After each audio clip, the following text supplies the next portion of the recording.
Steven Spielberg has directed some of the most iconic films in history: Jaws, E.T., Raiders of the Lost Ark, and Jurassic Park. He's won Oscars, broken box office records, and helped define what modern movies even look like. But for all his success, he's also been criticized for playing it safe, leaning into sentimentality, and avoiding the kinds of bold, challenging choices that define true auteurs. It's a debate that's followed him for decades. Is Steven Spielberg simply the most successful filmmaker ever, or the greatest of all time?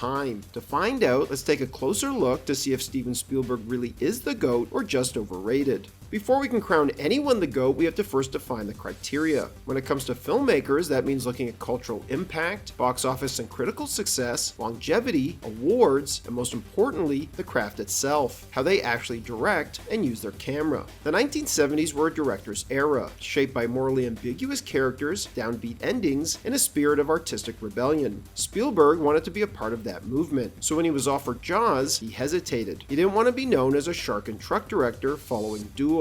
He longed to make films like Antonioni and Scorsese, works that left an imprint on the culture's consciousness. However, he believed he could elevate the material, and if the film was a hit, it would allow him to make the challenging, artistic films he wanted. What he ended up doing wasn't just elevating a shark movie, he changed the industry. With Jaws, Spielberg unknowingly invented the modern blockbuster. It was the first film to combine two revolutionary strategies: saturating TV with national advertising in the weeks leading up to release, and opening the film in as many theaters at once. The result was a record-breaking opening weekend that allowed the studio to recoup its investment almost instantly. This model, mass marketing plus a wide summer release, became the blueprint for the modern blockbuster. As studios realized how much money could be made, they shifted away from the introspective, morally complex films of the early 70s and toward high-concept, crowd-pleasing blockbusters like Jaws. And Spielberg, despite his early aspirations to be a serious film director, was now the face of this new movement. He had helped turn Hollywood from a director-driven era into a studio-driven one, where spectacle, scale, and mass appeal reigned. And when it comes to cultural impact, no other filmmaker has produced as many iconic, generation-defining hits as Spielberg. Jaws made everyone afraid to go in the water. Close Encounters popularized the alien contact genre, turning what was once the stuff of B-movies into something awe-inspiring and deeply human. Indiana Jones invented the modern action-adventure film, taking the spirit of old serials and reinventing them with blockbuster scale and style, proving they didn't belong in a museum after all. E.T. redefined how aliens were portrayed in film, not as invaders or abductors, but as gentle, emotional beings capable of connection and wonder. Jurassic Park brought dinosaurs roaring back to life, and Saving Private Ryan made audiences feel what it might have actually been like to land on Omaha Beach during World War II. These aren't just blockbusters, they're cinematic touchstones that shape pop culture across decades. Not only that, but Spielberg has demonstrated remarkable range across his career. From horror in Jaws, to slapstick satire in 1941, to emotionally charged films that confront some of the darkest chapters in human history like The Color Purple and Schindler's List, to war in Saving Private Ryan, to grounded historical dramas like Lincoln and The Post, and high-concept sci-fi spectacles like Minority Report and War of the Worlds. Few directors have moved so effortlessly between genres while maintaining the same level of craft, emotion, and mass appeal, a testament to Spielberg's rare versatility. However, many of his films have been criticized for playing it safe. His work often leans into sentimentality, favoring uplifting endings and emotional catharsis over moral complexity or ambiguity. This approach gives his films broad mass appeal, a key factor in maximizing their box office potential, especially given that Spielberg often negotiates lucrative back-end deals that tie his earnings directly to a film's financial success. The one time Spielberg fully embraced moral ambiguity with Munich, a searing exploration of the cycle of revenge and violence, he was criticized by both sides of the political spectrum. Reportedly disheartened by the backlash and weak box office returns, he retreated from such gray areas and returned to the safer territory of emotionally satisfying and uplifting crowd pleasers. With 9 Best Director nominations and 2 wins, Spielberg holds one of the highest nomination counts in Oscar history. He would finally win his first Oscar for Schindler's List in 1994, with one audience member shouting, "It's about time," and they weren't wrong. For over a decade, the Academy had consistently snubbed him, despite his films dominating both the box box office and with critics. For Jaws, Spielberg was so sure he was going to be nominated for Best Director at the Oscars that he invited a camera crew to film his reaction to the announcement, only he wasn't nominated, even though the film was nominated for Best Picture. Jaws may have changed the industry, but many in Hollywood treated it as a fluke, a hit in spite of him, not because of him. That perception stung, especially given how confidently crafted the film was. Watch Jaws closely and you'll see Spielberg's fingerprints in every frame. He reportedly grew resentful that much of the credit went to editor Verna Fields, whose decision to show less of the fake-looking mechanical shark ultimately made the film even more terrifying by leaving more to the audience's imagination. Spielberg chose to replace her on his next project, Close Encounters of the Third Kind, which Spielberg has sole writing credit on in his effort to look like a true auteur and earn more respect in the industry, despite the fact that several uncredited writers contributed to the script. Spielberg would finally be nominated for Best Director for Close Encounters, but he failed to win the award. The same would go for Raiders and E.T. Part of the reason, some argue, is that the 1970s were a director's era, a time when auteurs like Scorsese, Coppola, and Altman were celebrated for personal, artistically ambitious work. Spielberg, by contrast, was seen by many of his peers as a crowd pleaser, someone more interested in commercial success than cinematic risk. Allegedly, this insecurity drove him to make more artistically ambitious films in the 80s like The Color Purple and Empire of the Sun, prestige dramas with Oscar potential. However, he'd be nominated for neither of these, despite each film earning 11 and 6 nominations respectively. Ironically, he came close to directing Rain Man, a film that would go on to win Best Director for Barry Levinson, and later remarked that even if he had directed it exactly the same way, he doubted he would have been nominated. The bias against him ran that deep. It wouldn't be until Schindler's List, a deeply personal film for Spielberg, one so important to him that he refused to take a salary, calling it blood money, that he finally made a film the industry couldn't ignore. Critics can argue Spielberg's films are overly sentimental or too crowd-pleasing, but his command of the camera is undeniable. Watching him direct is like watching Michael Jordan hit a fadeaway at the buzzer or Tiger Woods sink a 40-foot putt under pressure. It's instinctive, precise, and effortless. When it comes to visual storytelling, Spielberg isn't just great, he's in a league of his own. One of Spielberg's most signature shots, done so subtly that most audiences don't even realize it, is the Spielberg Wonder, a long, uninterrupted take where actors move fluidly within the frame. Rather than cutting between shots, Spielberg often designs these sequences to feel like multiple angles combined into one, with characters constantly moving within the frame to guide the audience's focus. A great example is the barge scene in Jaws between Brody and the mayor. It begins with a wide shot, a background in constant motion with the boats drifting past, reflecting the whirlwind Brody is caught in, pulled between his duty to protect the town and the pressure to keep the beaches open. The movement adds a dizzying, unsettled feeling to the scene before the characters move closer to the camera, culminating in an intense close-up as the mayor sternly warns Brody not to create a panic. The actors shift positions naturally within the frame, allowing Spielberg to control pacing and focus without a single cut, making the scene feel dynamic, disorienting, and tense, even though it's just two men talking. This kind of staging reaches another level in E.T., particularly in the haunting hillside shot of the suburban neighborhood. The scene begins with a subtle dolly zoom, a visual distortion that simultaneously pushes in and pulls back, creating a sense of creeping dread and emotional disorientation, as if the world is closing in. Then a government agent's hand enters frame, taking photos, followed by more agents entering the frame, escalating the stakes and tension. All of this unfolds without a single cut, a textbook example of how Spielberg layers visual information and character entrances to build unease while maintaining perfect spatial clarity. In Munich, he uses his camera to establish spatial geography with remarkable clarity, letting characters enter and exit frame to organically reveal where everyone is and what the stakes are during the Paris assassination scene. The tension arises not from quick edits, but from the audience's awareness of who is watching whom and when danger might strike. Notably, Spielberg chose not to storyboard Munich. Instead, he winged it every day on set, relying on instinct. Yet the film's visuals remain among his most deliberate and precise, a testament just to how fluent he is in the language of cinema. Another one of Spielberg's most iconic visual trademarks is the Spielberg face, a lingering close-up of a character reacting in awe, fear, or wonder before the audience sees what they're looking at. This technique builds suspense and emotional anticipation by letting us experience the moment through the character's eyes first. These reaction shots humanize the spectacle and create a sense of shared discovery. It's a simple but powerful way Spielberg makes the extraordinary feel intimate. Spielberg also excels at getting the very best out of every department. Ask yourself why Jurassic Park's visual effects still hold up 30 years later. It's because he didn't overly rely on the then new CGI technology. Instead, he used it sparingly and strategically, blending it with practical effects and animatronics to create a sense of realism that still feels tangible today. His restraint is what makes the spectacle believable. The same collaborative instinct applies to his work with composers composer John Williams. When Williams presented him with two possible themes for Indiana Jones, Spielberg simply asked, "Why do I have to choose?" prompting Williams to combine them into the now iconic Raiders March. For Saving Private Ryan, Spielberg and cinematographer Janusz Kaminski chose to shoot the battle scenes to mimic grainy World War II newsreel footage, a radical choice at the time that has since become the template for how modern war films are shot. And yet, despite countless imitators, no one has come close to matching the raw intensity and realism of that film's visual style. Spielberg's ability to direct children is one of his most underrated strengths, especially considering how notoriously difficult it is to get natural, emotionally resonant performances from young actors. In E.T., he drew out a sense of wonder and heartbreak from Henry Thomas that became the emotional core of the film. In Empire of the Sun, a young Christian Bale delivers a remarkably complex performance full of fear, awe, and resilience. And in AI Artificial Intelligence, Haley Joel Osment carries the entire film as an android with a haunting, otherworldly intensity that few actors could match. Spielberg's longevity in Hollywood is nothing short of extraordinary. Few directors have sustained such a long run of box office and critical success, let alone directed as many successful films across genres in decades. He's had his share of misfires, but unlike many of his peers, he adapts, learns, and rarely repeats the same mistakes twice. That said, his later career has been more uneven. While his films are still impeccably made, they no longer feel like the cultural milestones they once were. The hits are fewer, and the stories less in sync with the zeitgeist. At this stage, Spielberg seems more interested in making the films he wants to make rather than chasing blockbusters. As Quentin Tarantino has famously said, there's value in going out before the work starts to fade. And Spielberg's recent output shows how hard it is to stay creatively in touch when you're older, immensely wealthy, and far removed from everyday life. Even for someone with Spielberg's skill, it's difficult to capture what's current when you're flying above it in a private jet. When you weigh all the criteria, cultural impact, box office dominance, critical acclaim, awards recognition, technical mastery, range across genres, and sheer longevity, it's hard to deny Steven Spielberg's place in the conversation of the greatest of all time. But that doesn't mean he's without his flaws. His films are often criticized for being overly sentimental, emotionally manipulative, and too eager to please. He rarely pushes audiences out of their comfort zone, opting instead for clean resolutions and uplifting endings over moral ambiguity or challenging themes. Still, his unparalleled direction, ability to draw powerful performances from his actors, and track record of delivering an astonishing number of iconic, generation-defining hits is unmatched. In the end, film is a subjective medium, and thus, so is crowning someone the GOAT. But if anyone's earned a serious claim to the title, it's Steven Spielberg.